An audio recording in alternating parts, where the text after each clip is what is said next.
Help me. Hello and welcome or welcome back to the stream. Yes, I am hungover. I did have a few drinks last night. Don't know why, but seemed like a good idea at the time. Thought it would be fun. I mean, it was, but today's not fun. Hello Dango, good to see you. Yeah, so just going to get my brain to wake up. Gonna do the spelling bee and the crossword. Hi, Hyperbovian. And, yeah. Then we'll go from there, I guess. All right.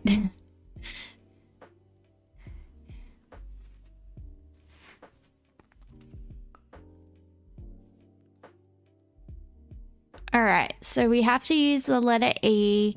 And the other letters are K, C, G, H, I, N. Knee.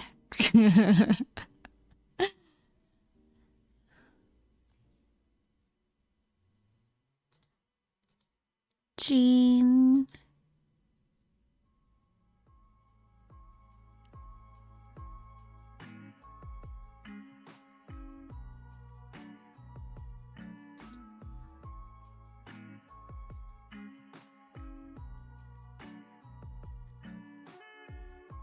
Oh, I got the wrong screen. Sorry, guys. I'm out of it today. Sorry. We'll work it out. Maybe.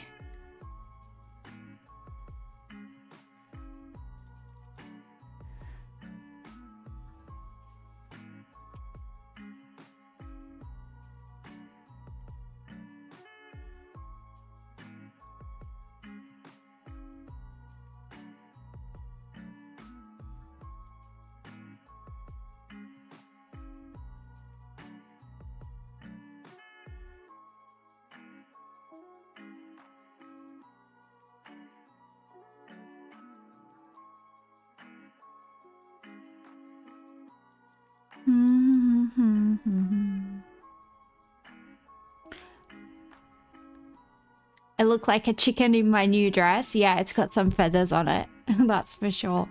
It's supposed to look like a crow, apparently. But yeah, I like it. I think it's cute.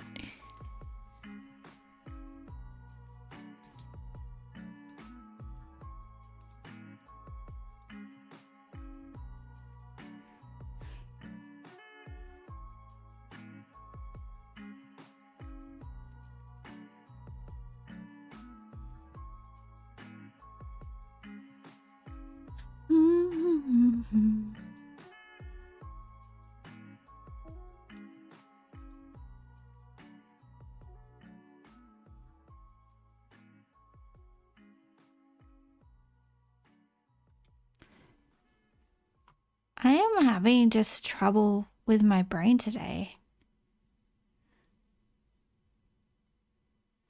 I mean, that's my excuse every day though, isn't it?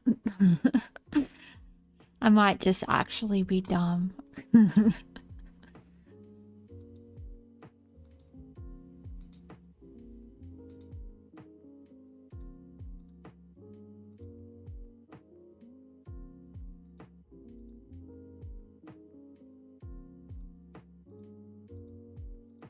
Oh, there's no R.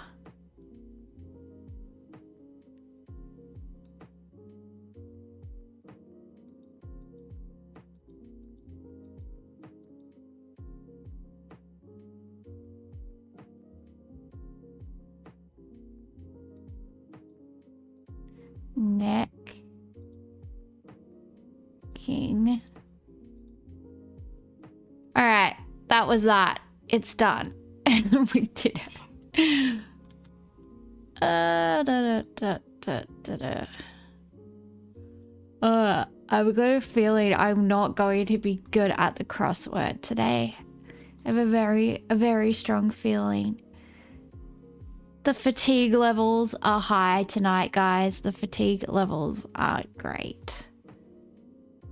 Feeling extremely happy. Wake from sleep.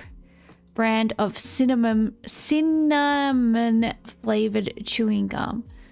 Talk and talk and talk. Bengal, clot, or dolphin?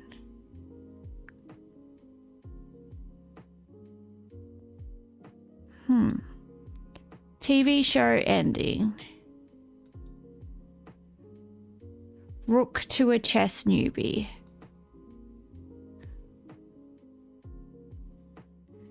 You want me to play connections? Okay, I'll give it a go. Quick boxing punch. That's a jab. I know that one. Beginnings. Where you might strike a pose. I don't know, the catwalk. CATWALK. That fits. Let's just do that.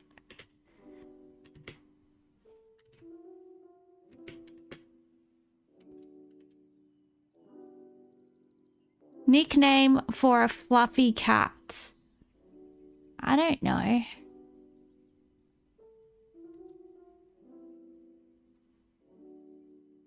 One of many for white vinegar. Was winning.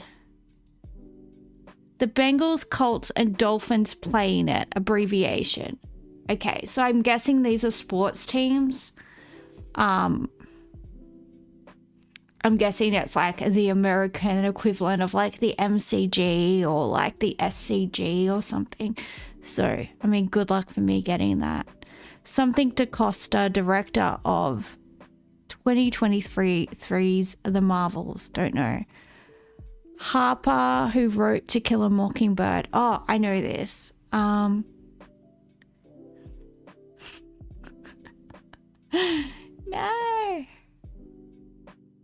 All right, my brain is dead tonight.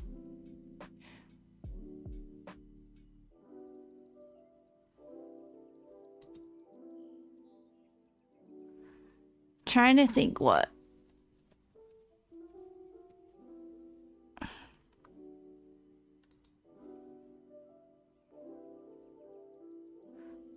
Happily, that's it.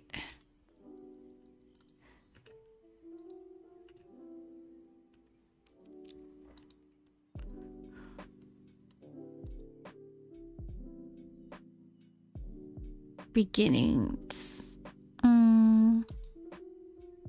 Bengal, Colt, Old Dolphin. Bengal, Colt, Old Dolphin. Okay, these are sporting teams. I've never heard of any of these. I assume they're sporting teams anyway. They might not be. TV show ending. Rook to a chess newbie. Rook, rook, rook, rook.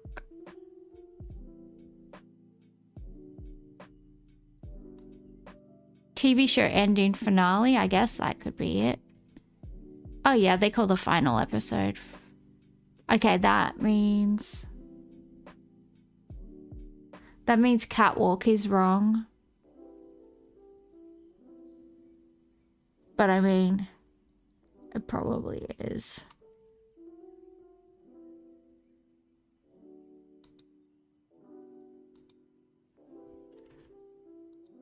Apparently the answer to the cinnamon chewing gum is Big Red, so that's definitely not catwalk then. All right.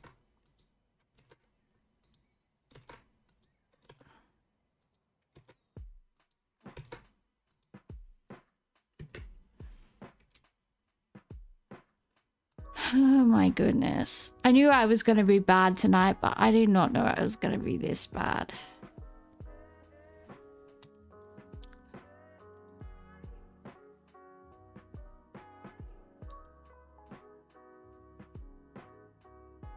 Maybe this is like something like yap. To talk and talk and talk and talk is like to yap or gab. Could be either of those. But I feel like yap is like an American thing, right? I don't know. Try to think like an American when we do these, because I don't know. To wake from sleep. AWAKEN. Awaken? I don't know. I got nothing.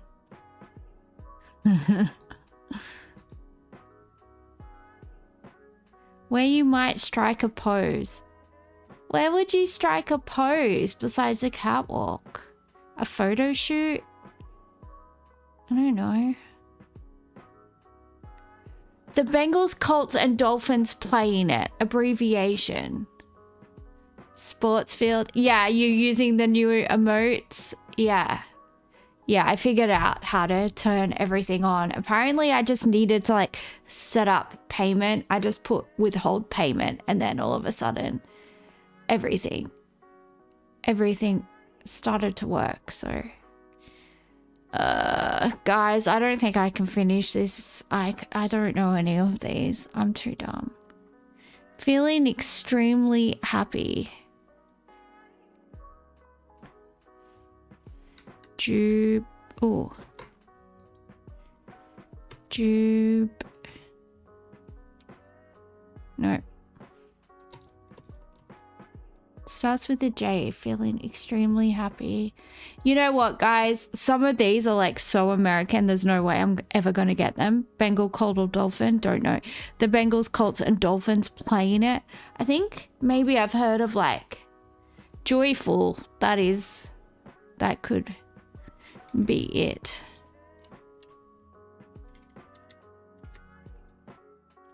I just stuffed everything up. I don't know what happened. All right.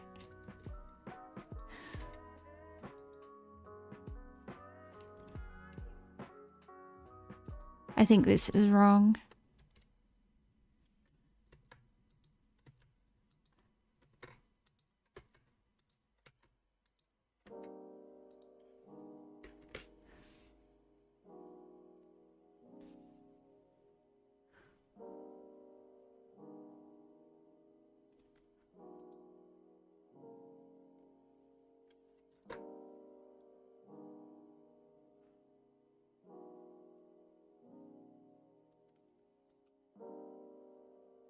It's 3 down. Where you might strike a pose. You know what, guys? I'm just giving up. My brain hurts. I can't do it. I'm too dumb. I can't. Oh my god. How am I gonna get through today? I don't know.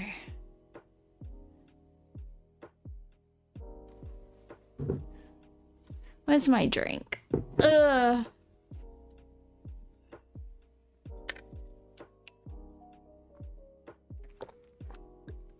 am so tired.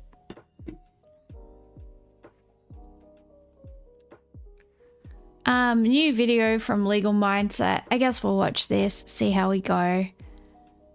I'm struggling.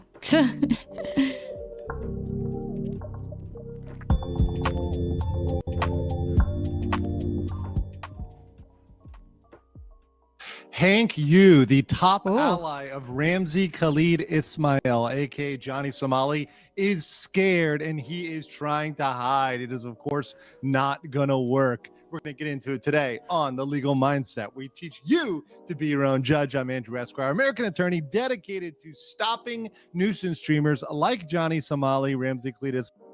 Sorry, I'm just going to grab some Panadol. My brain hurts so bad. I should have taken some before I started streaming, but I didn't realize that my head actually hurt. I don't know. I've just been sleeping, so yeah. We'll see what happens. This is a very entertaining stream, isn't it? Just me whinging about my hangover, which is 100% self-inflicted. There we go. Yum yum.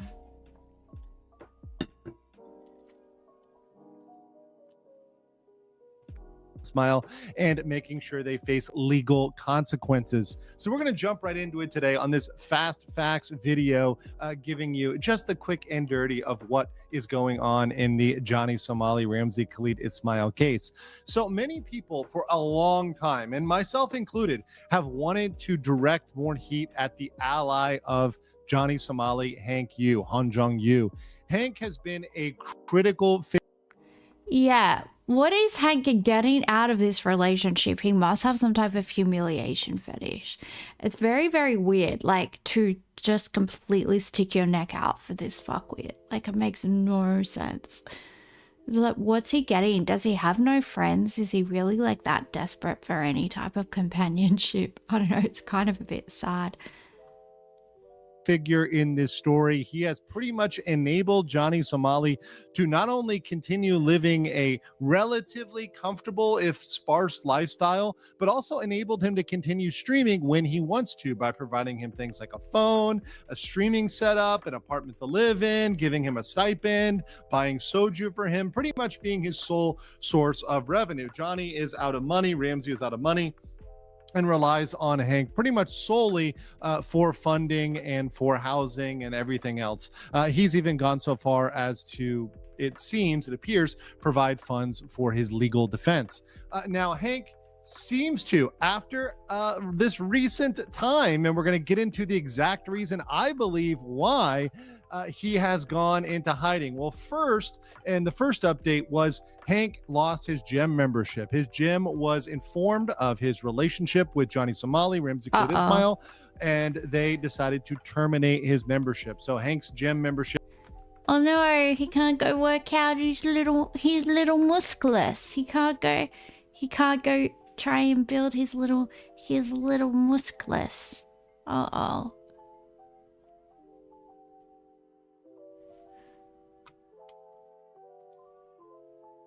Has been terminated. But beyond that, he's actually gone out and deleted everything from his YouTube channel. He has this small, very tiny, infinitesimal YouTube channel. Oh, it's called Hank the Tank. Oh, Hank the Tank. Is he friends with Thomas the Tank Engine? Oh, that would actually be a really cute show. Hank the Tank and Thomas the Tank Engine's adventures. Do do do do do do do do do do do do do do do do do. He can be the fat controller and Hank the Tank. It'll be good. It will be good fun. Called Hank the Tank. You can see him there with the People's Liberation Army (CCP) flag right behind him, and that kind of cowboy hat that he is known for, let's say, in many of his more controversial photos. So he's deleted everything from this. He's kind of purged this channel. Now, a lot of people wonder why that is. Is it because, he's trying to just lay low? Is it because Johnny's going into his hiding phase, which, as we've discussed on this channel, Johnny Somali goes through different phases, and one of the phases he usually tries is to hide, to stay low, and not cause any waves while certain legal things are pending in order for those things to play out and for the cycle to kind of go through. Well, it's not just that. It's because Hank himself could be on the line for one of the same charges as Johnny Somali. Now, what is that? Well, if you guys were paying attention and watching my last video, of course, this video here, you can see the short version, New Somali Investigation Opens. That's a fast facts version right here, posted on my channel. We confirmed that he is now, there's a reopened investigation of Johnny Somali, Ramsey Ismail for child sexual harassment. Oh, that sounds really bad. I think it was when like lewd messages and stuff were being played through like the text to speech. I don't think it's like as nefarious as it sounds. Like I think it was like lewd text messages being played through like text to speech in the presence of children. Hopefully that's what it is. Hopefully there's no diddling going on, because oof, yuck. For a slew of behavior in South Korea. And one of the things we pointed out was one thing that is now under investigation is the conversations that Johnny and Hank were having with minors over the last couple months. They would go on a certain website, Ome, and they would talk with minors, which they confirm were minors. And even Hank several times himself said, oh, wow, I was completely wrong. So they're going on to a nefarious website, talking to children and saying inappropriate things. Well, this is I don't. Wow. Degeneracy. Yeah, chuck them in the bin, throw them in jail, take the rubbish out. Streggy. That's how you say trash in Korean. Streggy. Said, hey, these are kids, but they proceeded with this. They proceeded with these conversations, which were sexual in nature with children, clearly.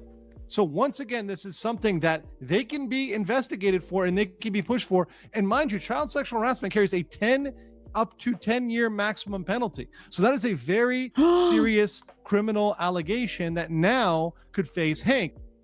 Oh, they both gonna go to jail for, and if they're in jail for that, they're gonna get, if they go to jail for that, they're going to, you know, face some inmate initiated repercussions, shall we say. That would be my assumption. That would be my guess. If Korean jail works the same as basically any other jail in the world, like, the thing is, like, even criminals have morals, right? Like, even criminals have some morals. Like, there are some things that you don't do. Hurting children is something most people can agree on.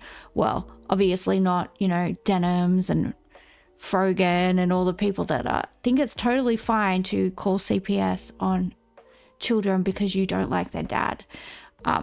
They don't. But most of us in the civil world with freaking developed frontal lobes have the witherall to fucking know that you don't fuck with children. And up until this point, when people have asked me about Hank and what Hank could be facing, yes, there's some things it's possible Hank could be hooked in on. But for the most part, most of the crimes fall squarely on Johnny, not on Hank. Hank might have been there, he might have been helping with logistics, but it's really hard to prove some crimes were committed by Hank, or Hank would have some sort of accomplice liability for certain crimes, especially the ones that were from before Hank got deeply involved with Johnny Somali. However, this one, since it's from the past few months, and literally has Hank sitting side by side. Yeah, how did these cretins meet up? Were they just like, you're a fuckwit, I'm a fuckwit, we're all fuckwits? Yeah, let's form a super fuckwit pact. Like, how does that even happen? With Johnny Somali, yeah, that's something that they're going to take very, very, very seriously, and they're going to investigate. And Hank may even be called in and questioned as a part of this, right? As a part of this process, because he was indeed right there with Johnny Somali. He was sitting there. He knew what they were doing. He was the one that provided the computer. He provided the internet access. This harassment was going on from within his apartment. So you put all those things together and you look at it and you say, yeah, it's a reasonable person could expect that Hank, knowing he's now under potential suspicion for harassment, would indeed delete his profiles, go into hiding, back things up. And I love the Johnny Somali Discord reaction. This is actually a really interesting one. So this is from inside the Discord very recently. So people were trying to say, am I making this up? And this is when I was talking about the confirmation at the official investigation. And I love the response here. It doesn't mean much. They can try. I think it means a lot. I think it means up to 10 years behind bars, 10 years in prison.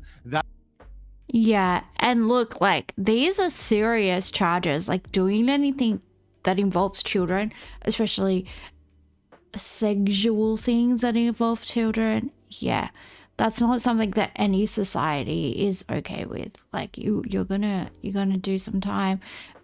People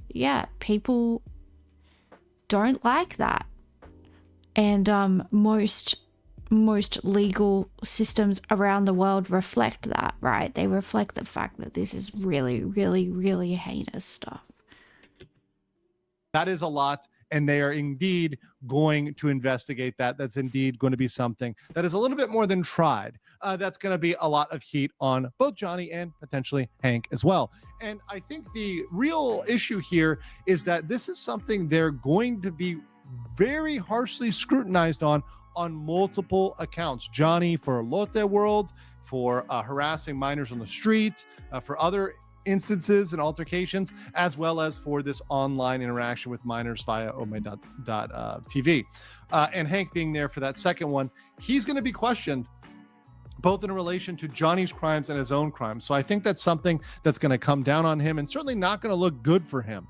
And I know there's others that have pointed out that, hey, if somebody ends up bringing this to his school, they could boot him out, they could kick him out. And certainly this is a situation where Hank is going to have a whole lot of trouble if he gets a conviction.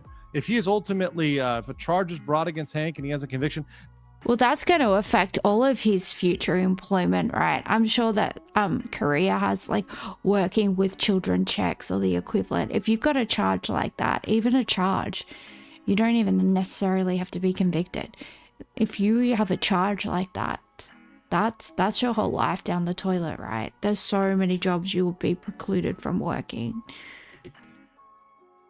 That is really going to hurt his future, not just in South Korea, but even if he fled to China or fled somewhere else. Mind you, an important fact about Hank, a lot of people forget this, is that he cannot really go back to the United States. He's out of the United States. His whole permanent resident battle is really done in the United States. He's lost his legal battle there. So Hank's options are dwindling. His future is not looking good. And I think as he looks into that, I will see, and I predict that he's going to put more and more space between himself and Johnny Somali. Now, do I think Hank is necessarily going to betray him tomorrow?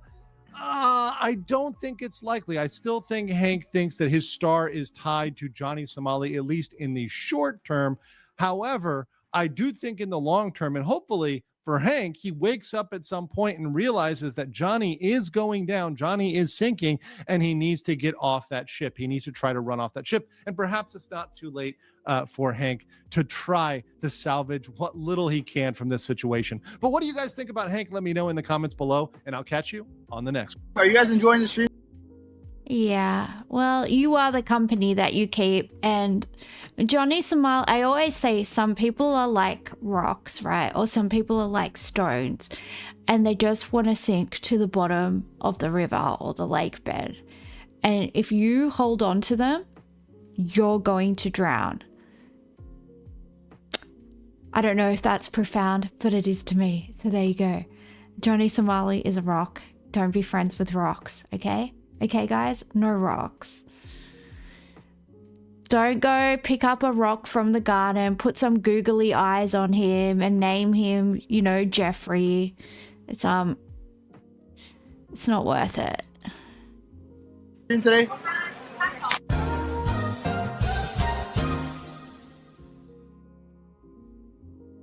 Well, that was a video from Legal Mindset. If you enjoyed watching that, or even if you didn't, you should give it a like, because we love Legal Mindset on this stream. He is a G.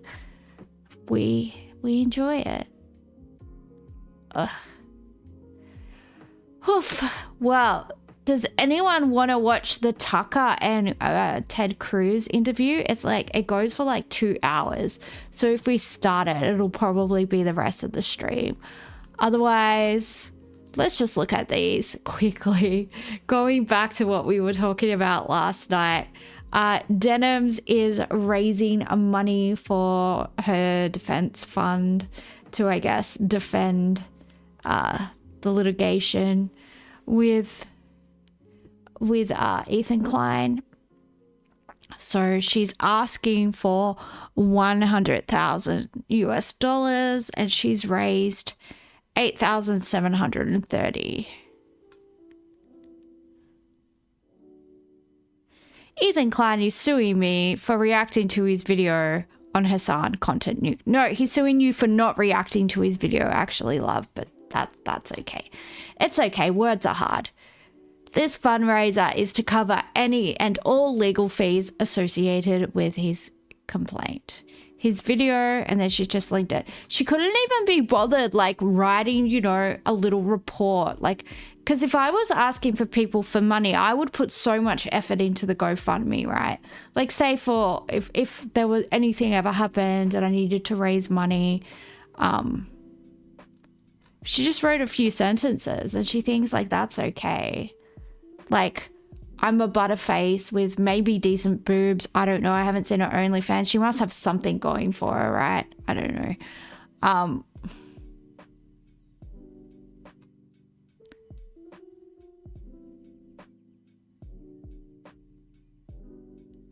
Yeah, most of the comments are just trolling her. So here are some comments.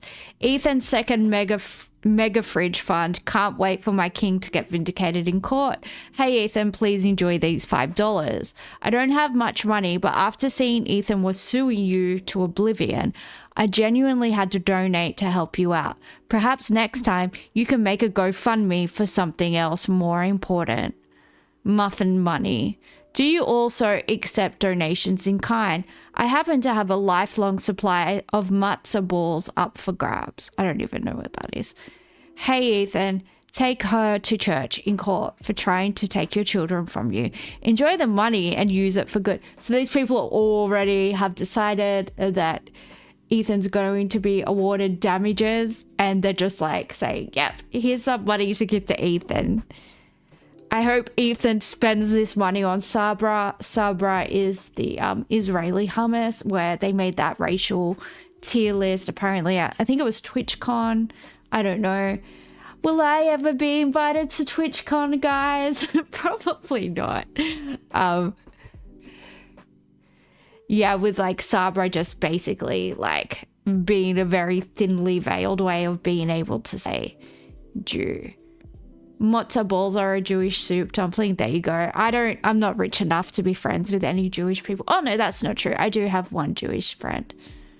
Yeah, she's cool. She's actually one of the funniest fucks I've ever met in my life. Freaking telling me stories about smuggling drugs up her clacker into music festivals. Oh, I love that woman. Funniest bitch out. All right. Ethan Klein has done more to improve Twitch than the owners and management of Twitch. Stop seeking attention online. How can you take this money in good conscience? Settle. Hating Judes is bad. Ethan, don't settle. Bleed her bank account. Bone dry. Ethan, I hope this $5 goes towards a new Patek or my personal favorite watch, the 222. You earned it. How can you crowdsource a legal defense when there's a genocide happening? I mean, that's a good question, Denims. Shouldn't all of your money be going to Gaza, seeing as though you care about it so much that you will actually tear apart the lives of people that you don't believe are ideologically pure enough on the topic?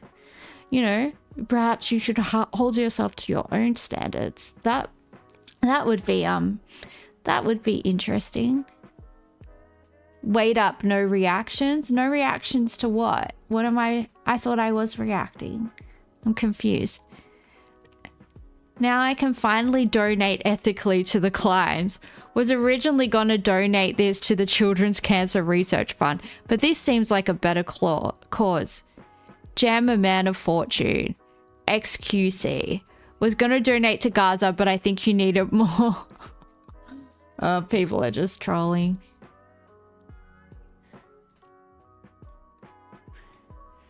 Yep, and that's the interwebs for you guys.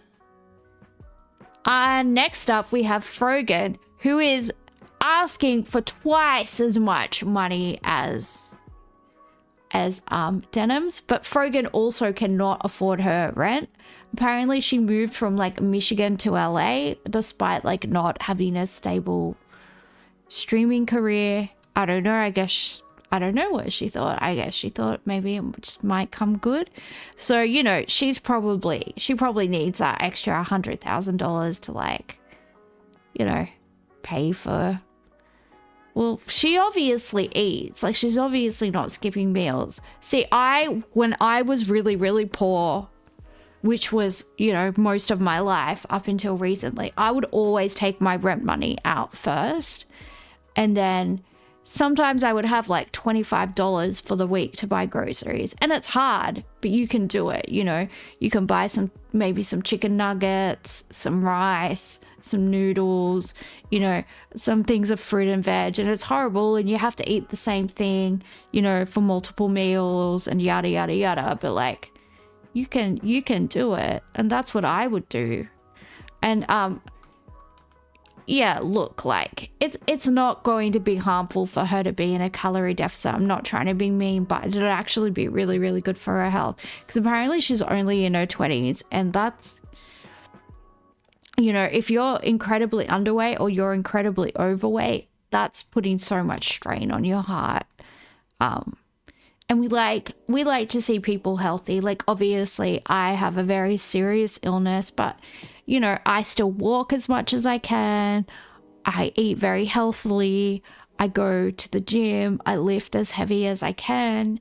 And you know, my joints are inflamed and it is incredibly painful to do so, but yeah, it's what you gotta do. Anyway, I really hope that Frogan gets healthy. We like to see it. It's always really inspirational to me when overweight people, you know, go on that journey. After nearly 2 years of targeted harassment, oh, she did put I just read it wrong. I was gonna say learn to grammar Frogan, but that was actually my dyslexic brain just dropping words out of a sentence. After nearly 2 years of a targeted harassment campaign against me, Ethan Klein has now escalated it into suing me for reacting to his video on Hassan. No, he's suing you for not reacting. If you had have reacted, you wouldn't be sued. Like, you literally, I've read the complaint. You said 3 things during the video. One was that you were going to go relieve yourself. And the other 2 were, well, what am I supposed to say? How am I supposed to add commentary?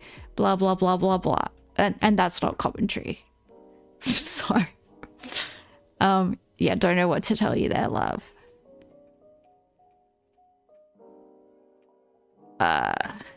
Suing me for reacting to his video on Hassan and myself on this video titled Contact Nuke Hassan Piker. This fundraiser is to cover any and all legal fees associated with his complaint. Any counterclaims I may have against him. Counterclaims? What?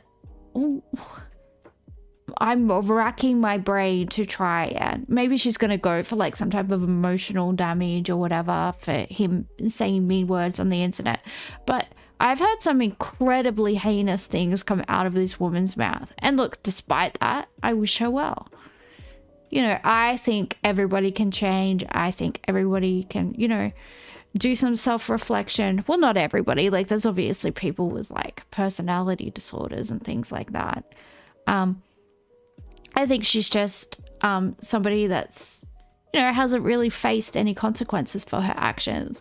I come from a socioeconomic class where I've never been protected and I've always had to eat shit for the slightest mistake that I've made. It's cost me, you know, it's cost me greatly.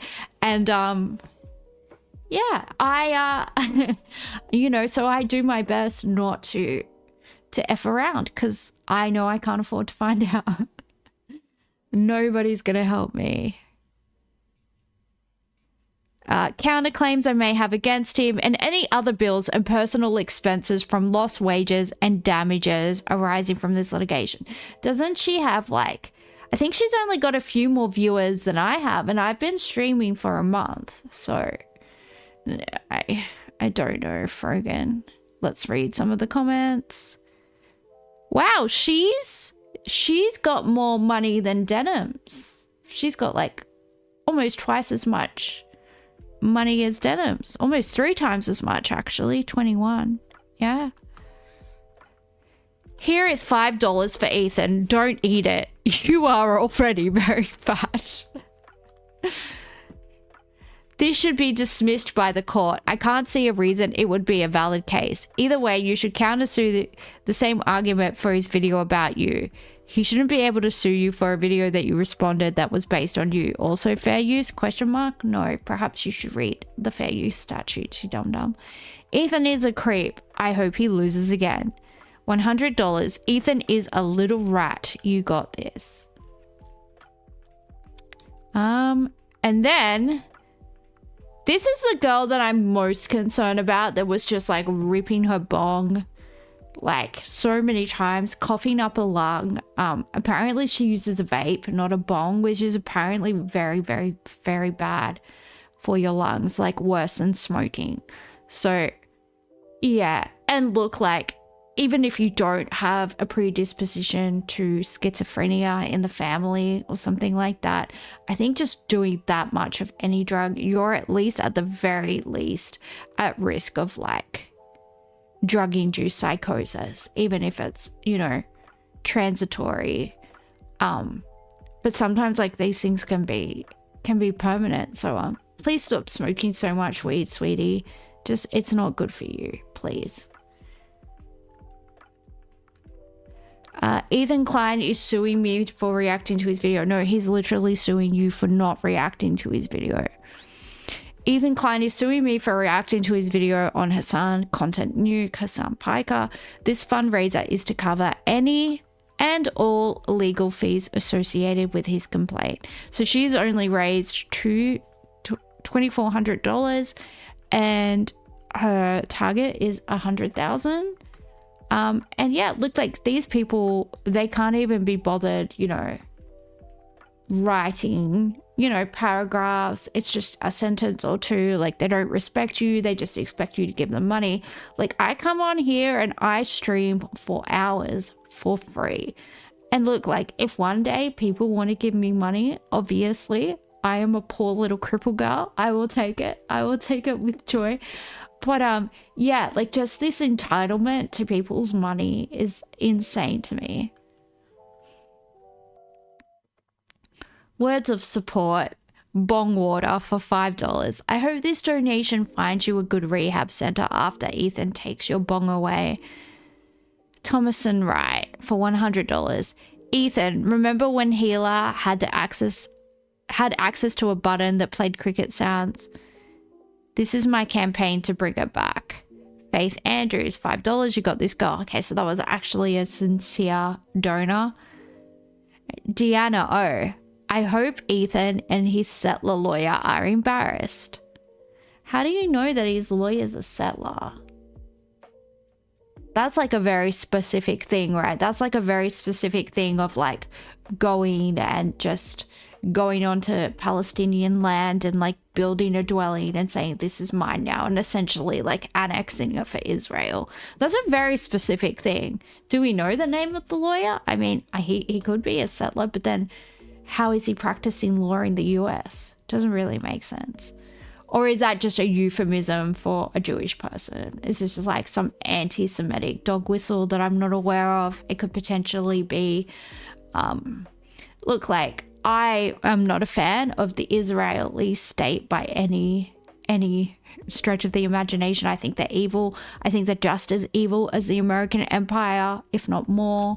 Very, very sinister. Don't like it. Not a fan. But I'm not going to go around, you know, saying heinous things about an entire group and dehumanizing an entire group, because when we do that to anyone based on their religion, based on their race, based on whatever, you know, we're all God's children. We all have inherent value by the very fact that we exist. And yeah, again, that's why I get so fucking pissed off with this. I'm a high value woman. I'm a high value man. No, you're not more valuable than anyone else. You might have more zeros in your bank account, but like, that's about it. Freaking get me going, guys. Jeez. All right. So, options. Do we want to watch the Tucker Carlson interview with Ted Cruz? Like I said, it goes for 2 hours. So if I start responding to that, it's probably going to be a long stream. Because you know me, I'll take a 10-minute video and turn it into a 40-minute reaction. Excuse me, I am not a well girl. Oh, there's a video about, excuse me, just taking rips from my bong, guys. No, I'm not. I have schizophrenia in my family, so I'm definitely not gonna do that. Jeez. How every country got nuclear weapons explained. Yeah, so Tucker or nukes or something else, if anyone has any ideas.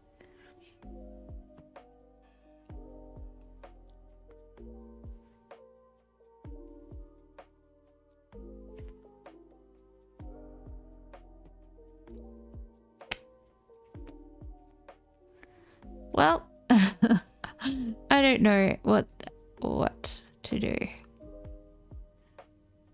All right, let's just watch this quickly from Al Jazeera. Explosions in the sky over central Israel. Iran sends another waves of missiles. Maybe let's grab for questions on Tucker. It's super long, but surely some questions are good. Yeah, we could definitely. He usually does like segment his interviews with like timestamps, and you can definitely search for things. So we'll go over that, and maybe perhaps we won't do the whole interview. But yeah, that's a good suggestion. We can definitely do that. Iranian missiles intercepted over the skies of Sydney New Year's fireworks still did it better, guys. Sorry, Iran, you're not quite up to that level yet. It's okay. Best fireworks display in the world. Tel 10 out of Aviv. 10. Ooh. Shrapnel hitting the roof of this building in central Israel, causing a fire to break out in the middle of the night. What? The strikes followed attacks of Israel's northern port city of Haifa. This 29-story sail tower, a district government center. Haifa has been the target of a series of Tiny bit loud on YouTube. Hang on, let me turn it down just a little bit. Tell me how this sounds. Iranian missile attacks. Local officials Let me say know how two that sensitive sounds. sites were hit. The wave of ballistic missiles set off sirens across Israel in what appears to have been an attempt to strike a broad range of targets. It's not that they're getting through. Missile defense is point defense. I think that the target set has changed, so they're getting around the systems as the. Yes, it's called strategy. That's what people do. If one thing isn't working, they find another way to achieve their goals, or alternative goals that may, be just as valid to whatever aims they're trying to achieve. I don't know. That's kind of what people do in warfare. And let's not forget. Let's remember and let's not forget. That's what I meant to say. I'm a very, very smart girl. Definitely firing on all cylinders. Israel struck first, and Israel bombards Palestine on the daily. And look, like, I have sympathy for Israeli citizens who, don't support the G wording of Palestinians and don't support this conflict. It must, I can imagine it's not a popular stance to take in Israel. And I feel sorry for those people that are copying it, but these are people that were, there were a good proportion of Israeli people that were going on boat tours to watch, the bombardment at nighttime of Palestine, just copying artillery. So, yeah, I mean, it is hard to have sympathy, but we should still have sympathy and remember that, like, the people that live in Israel, they're also people as well. It's really hard to have empathy when we know that some of them have done some heinous things and are capable of doing heinous things, but we never want to be on that slippery moral slope where, we start dehumanizing people and we become just as bad as them, right? So it's always hard. It's always a hard thing to balance, but, it's, I always like to, check myself, see where I'm going, say, is this a person that I want to be? No. Do I want to be a fuckwit? No. Do I want to be, an evil person that hates a particular group of people? No. It's hard, but Iranian volume of missiles fired has declined from like 40 missiles per salvo down to less than 10 per salvo. They have expanded the targeting area in order to avoid intercepts. So they're probably not having as much military effect, but they're obviously having a broader political effect. And earlier on Friday, a technology park in the south was hit.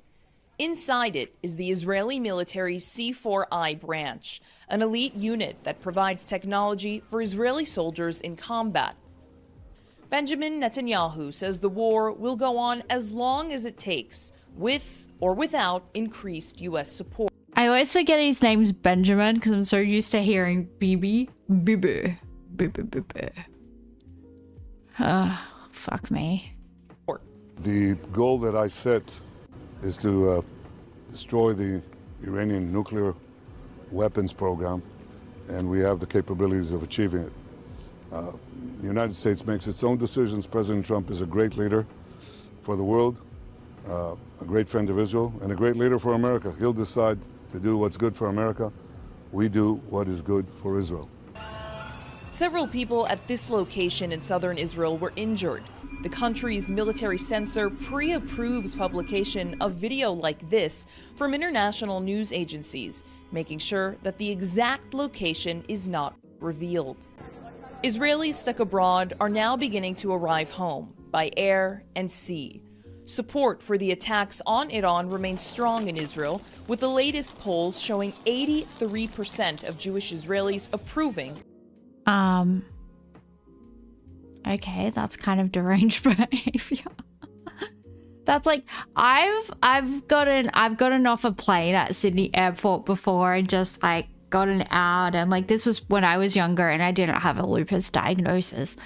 And you know, you just feel that beautiful, warm, bright Australian sun that's, you know, so much brighter than it is anywhere else in the world, and you're just like, oh, I could kiss the tarmac.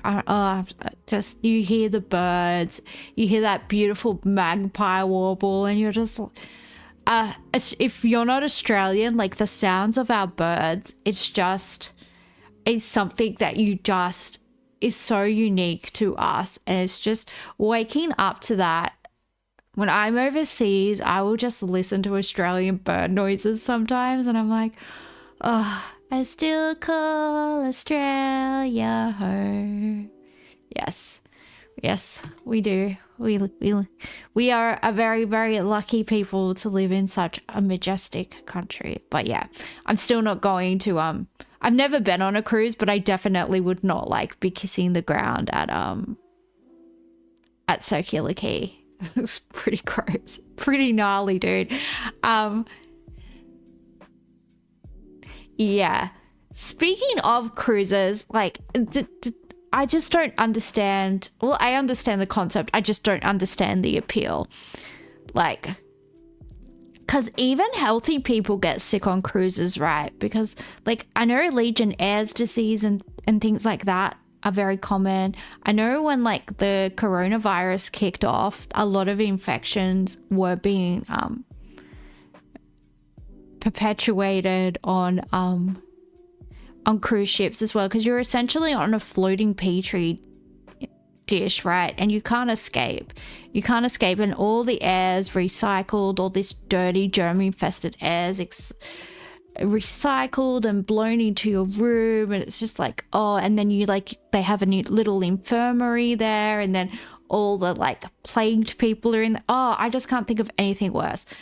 I cannot swim, which is so unusual for an Australian to not be able to swim, but I just can't. I'm just so uncoordinated. My body doesn't move properly. I panic. I like sink. I've been trying to learn how to swim my entire life, and it's just, I don't think it's ever gonna happen. I would be terrified to be on a cruise ship. Like, I would be absolutely terrified of just like stuck there. You're just stuck there with like a bunch of weirdos having to do like, I don't know, karaoke or something. Like, yuck. At least like if I'm in a hotel room in like a nice city, I can like, I don't feel claustrophobic. Even if like, I stay in my house a lot, right? So it's not like cabin fever is an issue for me, because obviously because of my health, I'm always inside. But just that knowledge that I can go open the front door of my flat and I can walk out and I can go to the park and I can go for a walk and I can go to the shops and I can, you know, I can leave. I can hop on a train. I can go to, well, you don't want to go to the beach in Melbourne because it's fucking shit. But, you know, I could theoretically do that for argument's sake. But yeah, my point is like, you're just stuck on a cruise ship. Like that is so gross. I don't understand. But yeah, I mean, this is the type of person that goes on a cruise ship, right? Is that a tattoo? Aren't tattoos against like Jewish law? Like that's not very kosher, mate. It might be a birthmark though. It's hard to tell. But yeah, this is the type of person that goes on a cruise ship, the type of dickhead that kisses like this fucking dirty ass concrete. Disgusting behavior. You know, sort out your life. I don't know what to tell you. Of their government's actions. The Israeli Army Chief of Staff says that people should be prepared for a prolonged campaign against Iran, indicating that this conflict is far from over. Hamda Salhout, Al Jazeera, Amman. Make sure to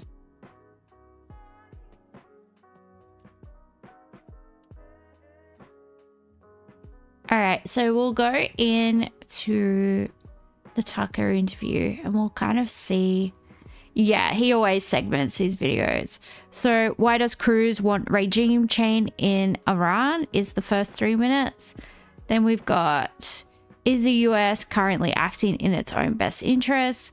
Then we've got, was regime change in Syria beneficial to the US? So that's about al-Assad.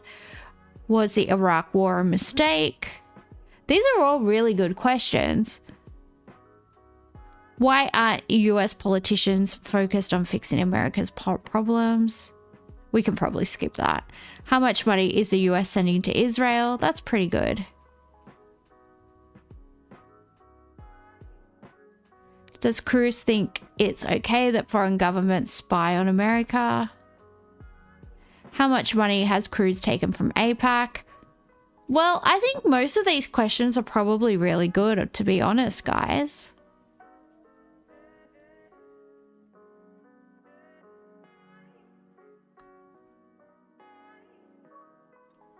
Is the Israel of the Bible the same as the current Israeli government? Yeah, that's a good question. How does funding Israel benefit the US? It doesn't. What happens next in Iran? What really is an isolationist? Are the Iranian assassins trying to kill Trump? Fuck off. Cruz knows nothing about Iran and wants to destroy it anyway. Seems about right. Trump's response to Tucker's position on Iran. Cruz refuses to apologize for supporting the disastrous Ukraine-Russian war. Yeah, like what do we think? Is that, should we just watch the whole thing, or do we want to hyper focus on a particular segment? I don't know. I can definitely save it to react another time, like maybe when everybody's here. It might be interesting. Yeah, let's come back to it, I reckon. All right, let's watch this because it's probably going to be pertinent soon to understand some historical context around nuclear armament. I'm trying so hard to pronounce my words today without being super dyslexic. It's really hard, guys. The struggle is what? Real. Blech. You don't know much about Syria? You weren't watching the news then? Okay, well, let's go back. Let's go back then. I think the first question is pertinent. Why does Cruz want regime change in Iran? Because he's American and it gives him an erection, I would assume.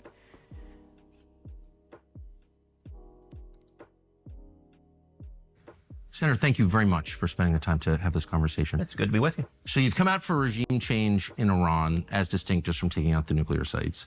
What does regime change look like in Iran? Somebody else in charge. How do you get there? What a pea brain. Sorry, that was such a childlike answer. Look, that ultimately has to be a popular uprising from the people. And it's not a complicated question. Is America better off with a country that has a leader who hates us and wants to kill us, or to have a country with a leader who likes us and wants to be friends with us? And definitely the latter's better. Of course. Yeah. And so that's not a complicated statement. Look, I believe you look across the world when you have countries that have dictators that are viciously anti-America. Venezuela, Maduro. Yeah, but they're probably just very, very, very good leaders that have historical reasons and foreign policy reasons to hate America. Like Australia, the Australian government's Labor or Liberal should hate America. You treat us like absolute crap. We do everything for you. We have such a one-sided relationship where you just take and take. It would be in Australia's best interest for our government to be very, very, very hostile towards America. It 100% should be. I think in some cases where there is reason to hate America, it's probably means that they're a good leader. It probably means the general populace also hate America. And yeah, that's called populist, like, representative government, like echoing the sentiments of your constituents, right? Am I wrong? Am I missing something? Don't know. Hates us. Would we be better off with Maduro out of power? Absolutely. I want our enemies out of power, and I want our friends in power. I could not agree more. The question is, how do you get there? Of course. And we've been trying to kill Maduro for quite some time. We have troops there, as you know. I don't know that we've been trying to kill Maduro. We have. And I think you know that. And okay, I don't know that. Okay, well, as a statement of fact, we have. So we do have massive sanctions. We tried to pressure him out of office. Yeah, I'm not aware of efforts. I'm just saying there's a lot of pressure coming from various parts of the U.S. government on that government, and it's still there. Yeah. Same, the country of our ancestors, Cuba, 1959, we've been working on that. Hasn't worked. So it's I think we both agree it's hard to do. It absolutely is hard. And look, I think you're reasonable to ask, how do we produce that? And I think there's a distinction between what your objective is and the means to get it. There are all sorts of things I would say we would be better off. We'd be better off in China without Xi there. Should we invade China and topple Xi? Of course not. Better off no national debt. There are lots of things. Totally. But it's good to say, all right, what are our objectives? Right. And so with the Ayatollah in Iran, saying you're for regime change, I don't view as complicated. I mean, the guy literally leads mobs chanting death to America. Mm-hmm. So that's not good. But why? Why do they think America is the great Shaden? It's definitely, not any foreign policy. It's definitely not anything you guys have done. Are you serious? It's called cause and effect. If you go around playing Team America World Police, then yeah, there's going to be blowback, and that's people not liking you at the very, very least. Like, anti-American sentiment is incredibly high in Australia, right? And I don't even think a lot of Americans realize that till they come here. And they seem to always be really shocked. Like, I'm constantly reading when I like to see what the normies are thinking, so sometimes I go on Reddit and there's like our Australian and they're like, oh, why do people not like me because I'm American? It's like, and just because our government, puts on a facade that, that we're friends, it's not really a friendship. You're a bully that doesn't let us express ourselves and have our own self-determination. You're constantly interfering, and when you don't like something, you get rid of an Australian democratically elected leader, and we're supposed to be your friends. So why would people like you? Can't work it out. I don't know. It's a head scratcher. Absolute head scratcher. Definitely not good. But the reason I think it's important to get a little more detailed about how that might happen is because there's military action in progress, which we're supporting. And the president has said clearly, including last night, that he is focused on eliminating the capacity of the Iranian government to produce nuclear weapons. You are saying we need to use military force to effect regime change. I have not said that. Oh, I must have. No, I have not said that once. Okay. I don't think we need to use military force to do regime change. I said I support it. I would like to see it happen. You asked me how should it happen? A popular uprising. What I've advocated for. All right, let's step back a second. You and I. Yeah, and I wonder who's going to stage the popular uprising. Yeah, it definitely won't be grassroots. It will definitely be astroturfed. Well, not necessarily. There probably is.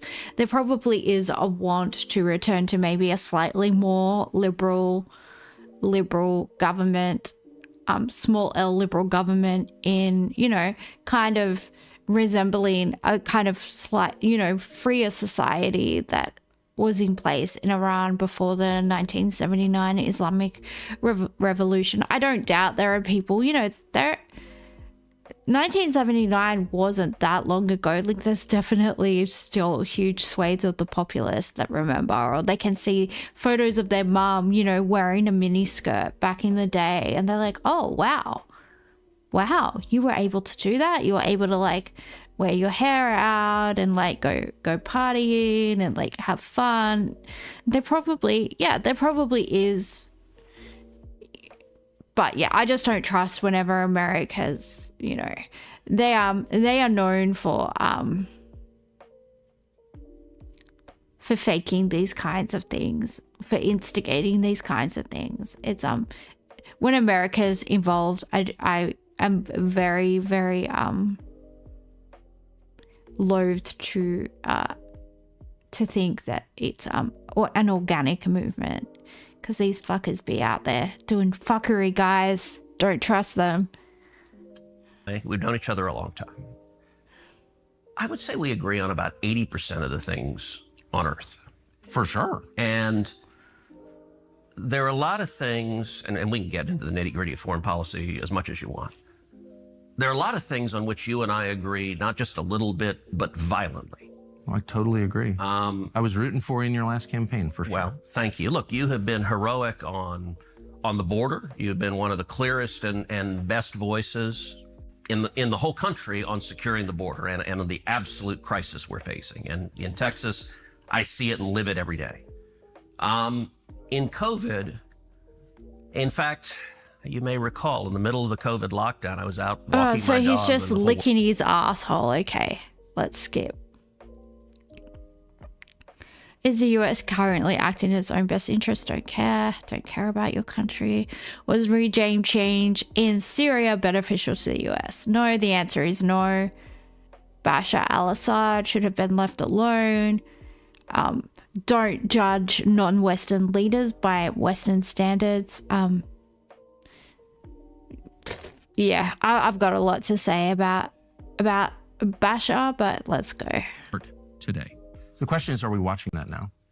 So I think we are. And from what you've said publicly, I think on Iran in particular, you and I disagree. And all right, let me contrast it when Obama was president. When Obama was president, you remember he talked about wanting to have military action against Syria. Mm-hmm.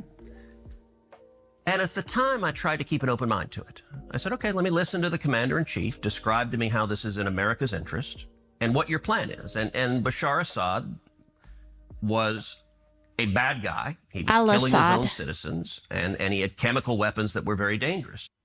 And who's in charge now? Who's in charge now of Syria? Is it ISIS? Is it the Islamic State of Syria and Iraq?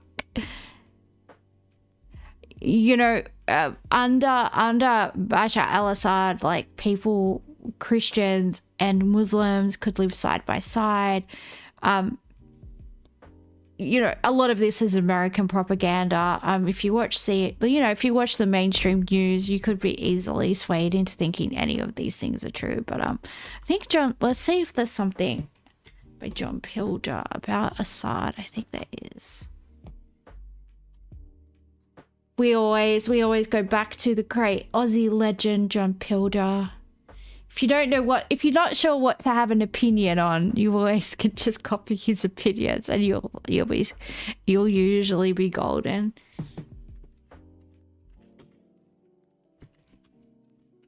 I'm just joking. Obviously, you should have 100% form your own opinions based on your own research. I'm just being a little bit facetious, perhaps. I don't know. I'm just word vomiting today. Hopefully not real vomiting, because I don't feel like shit.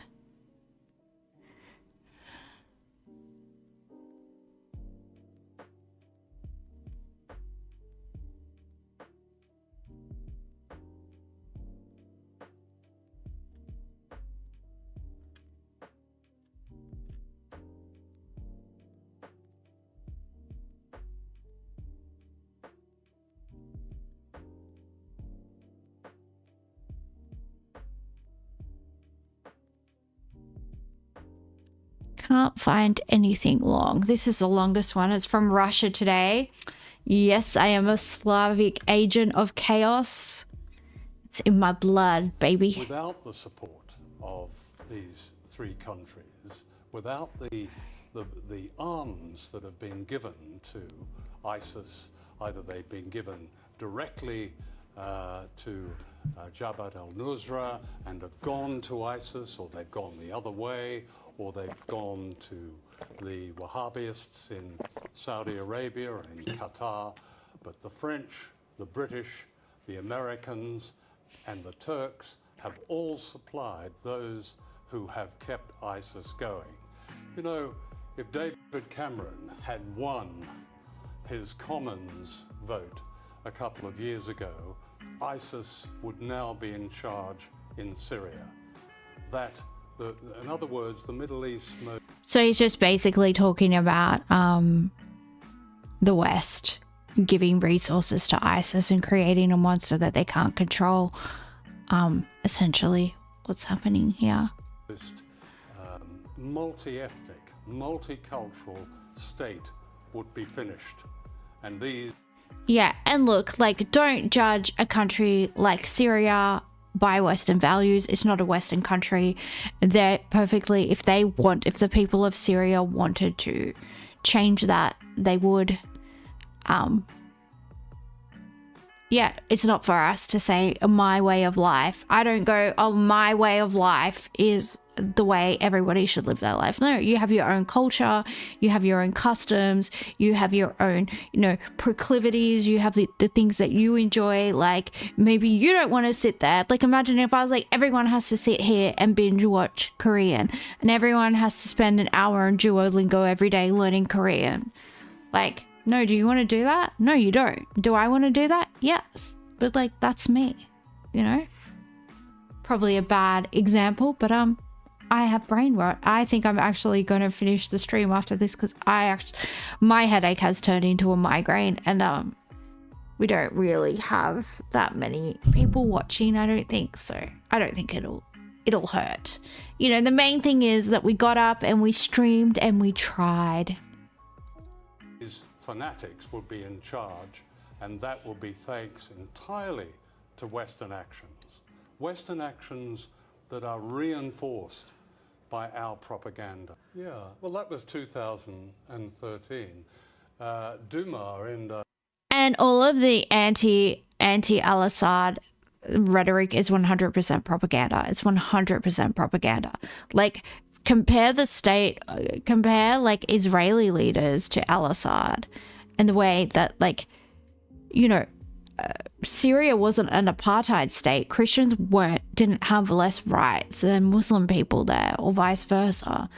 Like, for the region, and this is the thing, it's not our culture, it's not our way of life, it's not for us to judge and say, well, in my country we have this, so everyone else, like, that's such an American, that American exceptionalism bullshit. Like, oh, our country's so great, we need to force every other country to live like us. It's stupid. Some people are very, very happy with their culture, and they're very, very happy with their lives. Like, piss off. In an interview on French television said that he was happened to be in England, and he was invited in to see people in the government, and asked if he would like to take part in a project they had, and that project was an attack on Syria. But, that's 2013. We can go back to the 1950s when the British intelligence was plotting the end of the regime in Syria. Syria's main crime is that it is independent, and it stands against Israel dominating that part of the world. It stands these days with Iran, it stands with the other opponents, Hezbollah. Hear that? They need to bring them all down like dominoes for Daddy Israel. Benji, Benjamin, whatever your fucking name is, just sitting there rubbing his hands with glee as the West, as we all, you know, topple his enemies one by one. But I think what you've done in Syria is, I think it was definitely a case of better the devil you know with Bashar al-Assad. I think you've probably found yourself very far up shit creek without a paddle with, you know, what's going on now. People always said al-Assad was killing citizens. Yeah, I mean, news of his killing citizens have been greatly exaggerated. Now with Russia, there is no question that if there was an election tomorrow, all those minorities that look to this government in Damascus for all its violations of human rights, and no one doubts those, look to it. Yeah. See, not a perfect government, not a perfect country. Human rights violations, okay. But minorities allowed to exist. Minorities allowed to have rights. We're not going to kill you because you're Christian. You're allowed to practice your religion. Like, non-Jewish people in the Israeli state have less rights than Jewish people. Like, that's why they call it an apartheid state. So Syria, in some ways, is more progressive. Syria under al-Assad, in some ways, a lot of ways, I would wager, is more progressive than the current modern day state of Israel. But as its protector, because the alternative is ISIS, and everything the West. And that's what we've got, guys. We've got ISIS. We've got ISIS. Bashar al-Assad was one of, and same with Gaddafi. Were these people perfect? No. Would we judge them by Western values and probably go, not so great? Yeah, maybe. Maybe if you need to see everything through a very Western lens and you're incapable of taking into account, you know, cultural differences and religious differences and historical context and all of these things, maybe you would do that. But what's the alternative? People are being sold in slave markets in Libya now. Human beings are being sold as slaves. That didn't happen under Gaddafi. So yeah, what do you like? Sorry, I'm just I can't fucking with Americans. There's just such. Just do they like learn to read? Do they like have comprehension skills? Do they like I just don't know sometimes. I really don't. Has been to create first the Mujahideen in Afghanistan, then with the invasion of Iraq in 2003, then in 2011 the invasion and destruction of Libya. The Russians, Putin, it seems to be one of the most serious people involved in the Middle East.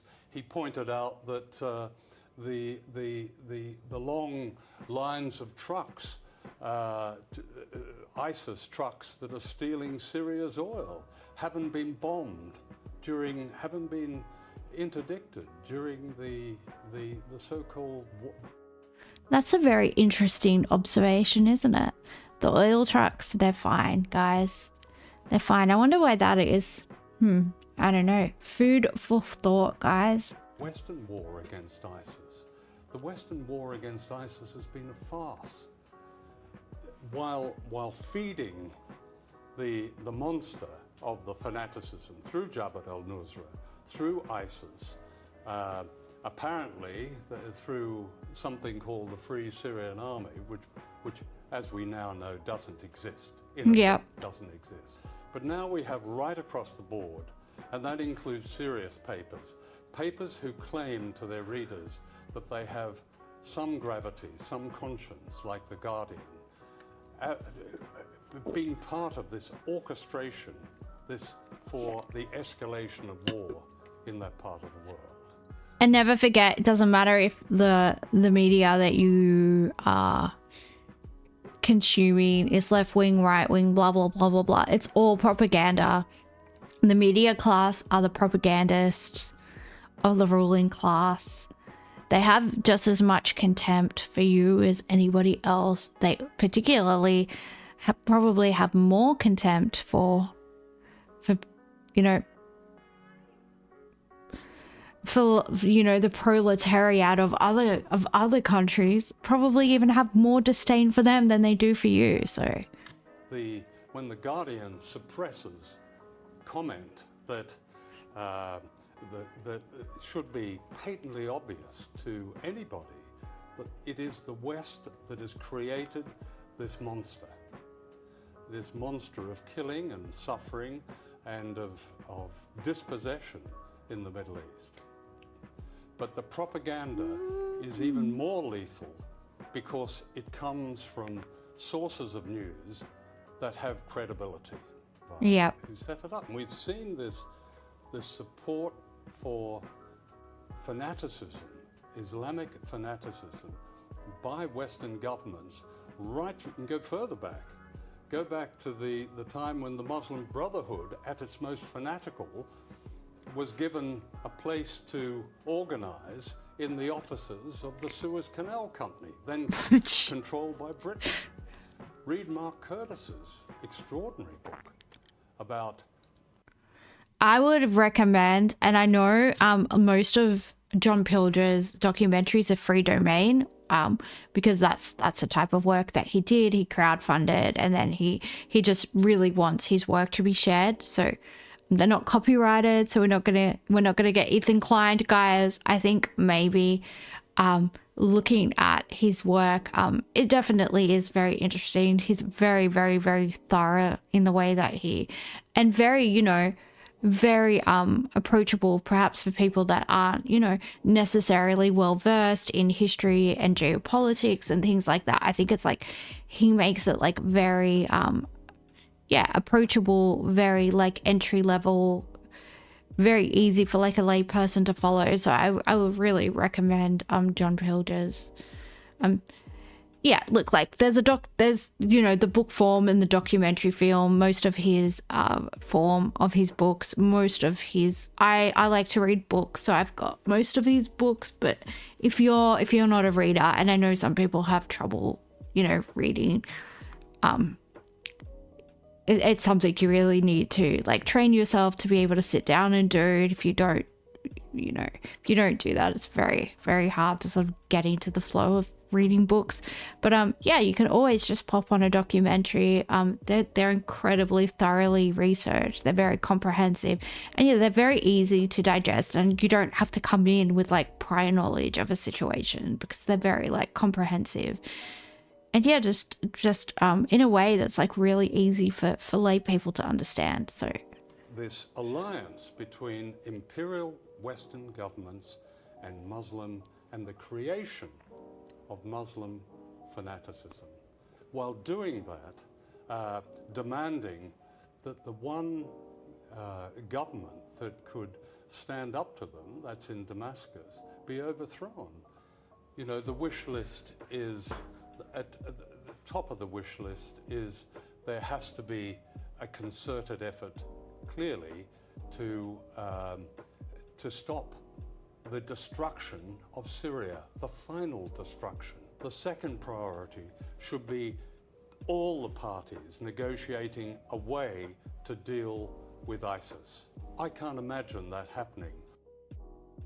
Oh, what happened? Western state terrorism is the main source of terrorism in the world. The victims of terrorism, the greatest number of victims of terrorism are Muslim people. Those two facts need to be almost scratched on the bathroom mirrors of anybody with a public voice, because they're truths.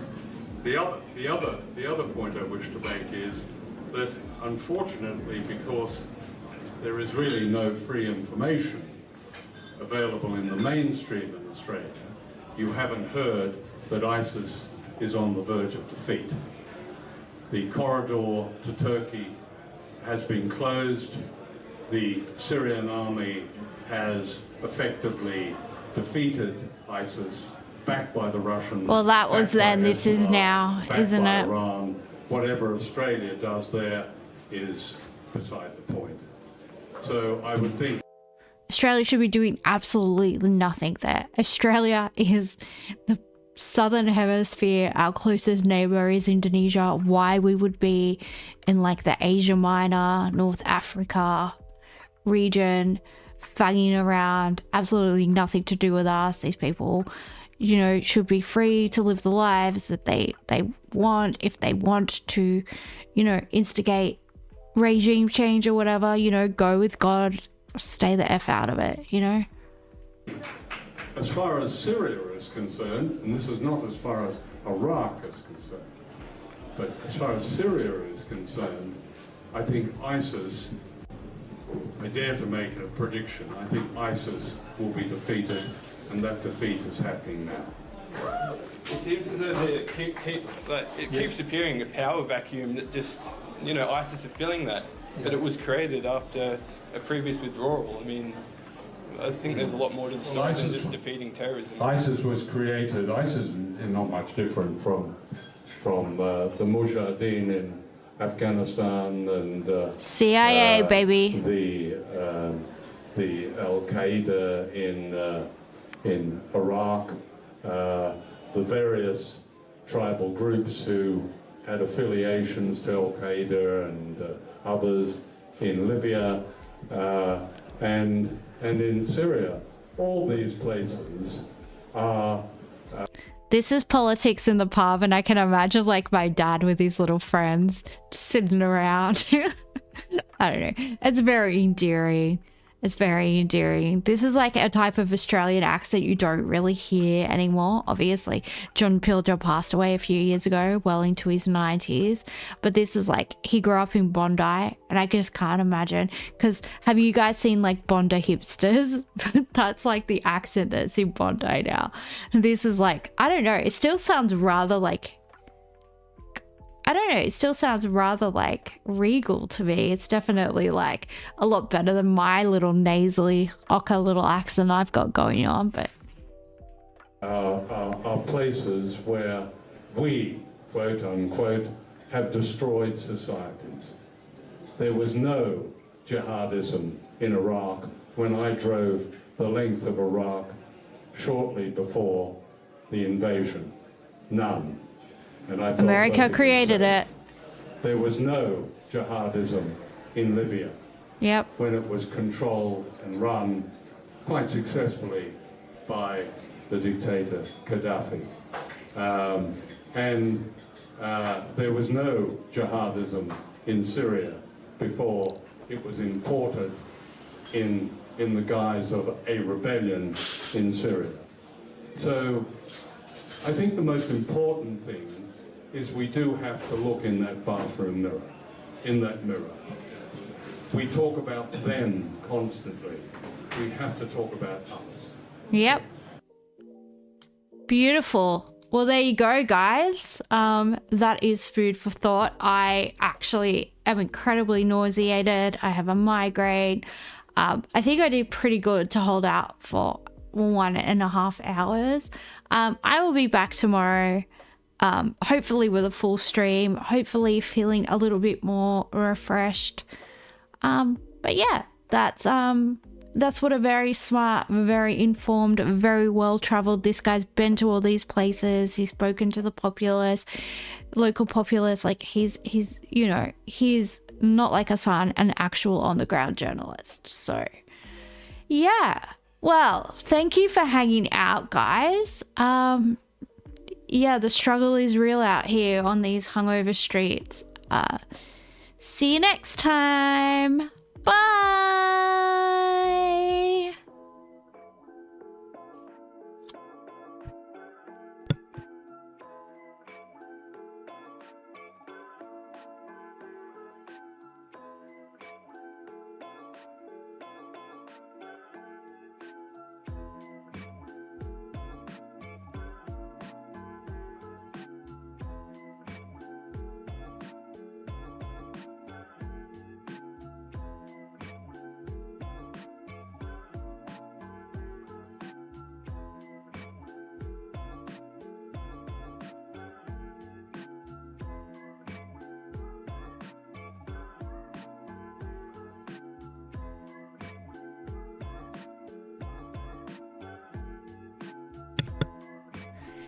See you, Dango. See you, Hyperbovian.